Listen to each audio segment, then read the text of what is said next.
जय हिंद। मेरठ मित्र channel line TV live web news पर मैं हूं आपके साथ नवेद खान। चलिए दिखाते हैं इस वक्त की खास खबर, बड़ी खबर आपको दिखाने जा रहे हैं हमारी खास रिपोर्ट में। देखिए क्या है इस वक्त की बड़ी खबर।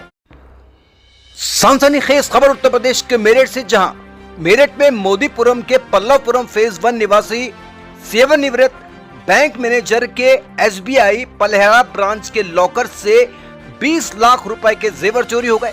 मंगलवार को सेवानिवृत्त बैंक मैनेजर जब जेवर लेने पहुंचे तो मामला प्रकाश में आया। उन्होंने मामले की जानकारी पुलिस को दी। मौके पर पहुंची पुलिस बैंक से 20 लाख के चोरी हुए गहनों ने बैंक की सुरक्षा व्यवस्था की पोल खोल दी है। पूरा मामला मेरठ के स्टेट बैंक ऑफ इंडिया का है, जो ब्रांच है पलहेड़ा में। पल्लवपुरम फेज 1 के बी 132 निवासी सलीमुद्दीन खान ने बताया कि वह एसबीआई बैंक से रिटायर्ड हैं और वर्तमान में एक स्कूल के अंदर निदेशक प्रशासक है। उन्होंने बताया कि वर्ष 2006 में उन्होंने पलहेड़ा स्थित एसबीआई बैंक में लॉकर ले रखा था।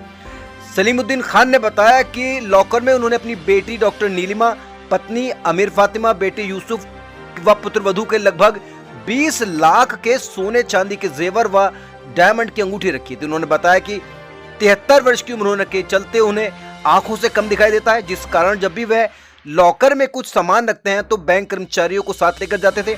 मंगलवार को उनकी बेटी डॉक्टर नीलिमा ने गहनों की आवश्यकता थी, जिसके बाद वे बेटी को लेकर बैंक पहुंचे। लॉकर रूम में पहुंचने के बाद उन्हें लॉकर खोला मिला और 20 लाख के जेवर लॉकर से गायब थे।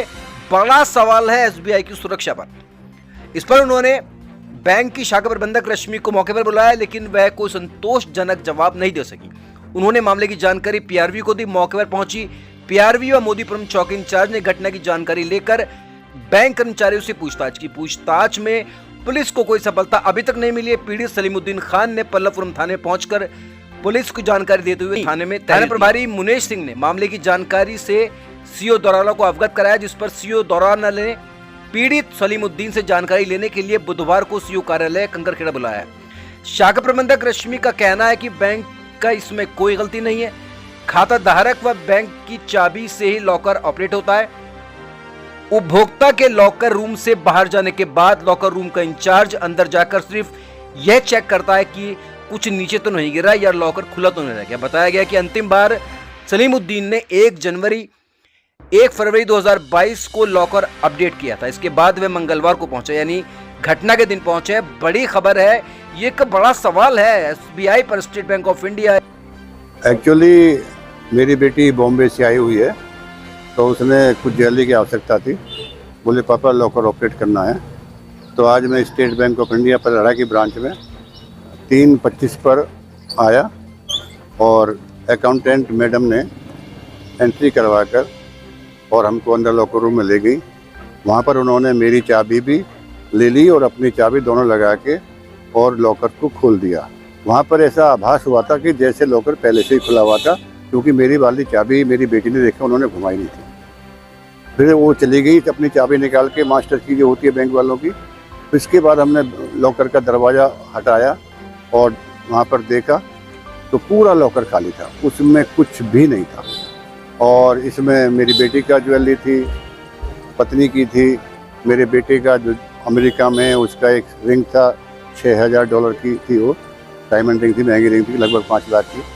और मेरी भी एक अंगूठी थी, एक छोटी सी मेरा वो था चेन, और एक मेरा 250 ग्राम का चांदी का एक मोनूमेंट की तरह से था, जो स्टेट बैंक ने 25 साल की नौकरी पूरी करने पर मुझको दिया था। इसके अतिरिक्त चांदी के सिक्के थे, 1 के पैकेट थे, कुछ 2 हो 3 हो, 5 के नोट के पैकेट थे, 1-2 जो भी होंगे, और ऐसे ही छोटा मोटा आइटम। और मैं समझता हूँ कुल मिलाकर के 15-20 लाख के बीच का ये टोटल आइटम होना चाहिए। 20 भी हो सकता है, 22 भी हो सकता है। काफ़ी बड़ा नुकसान है। और हम जानना चाहेंगे कि आपने क्या एक्शन लिया है और बैंक के जो भी अधिकारी हैं उनका क्या एटीट्यूड है? बैंक के अधिकारियों का एटीट्यूड तो बड़ा एक तरह से अनकोऑपरेटिव कहेंगे शुरू में, तो फिर जब वहाँ पर मीडिया पहुँच गया, थोड़ा सा पुलिस वाले आ गए, तो उनका एटीट्यूड थोड़ा ठीक हुआ।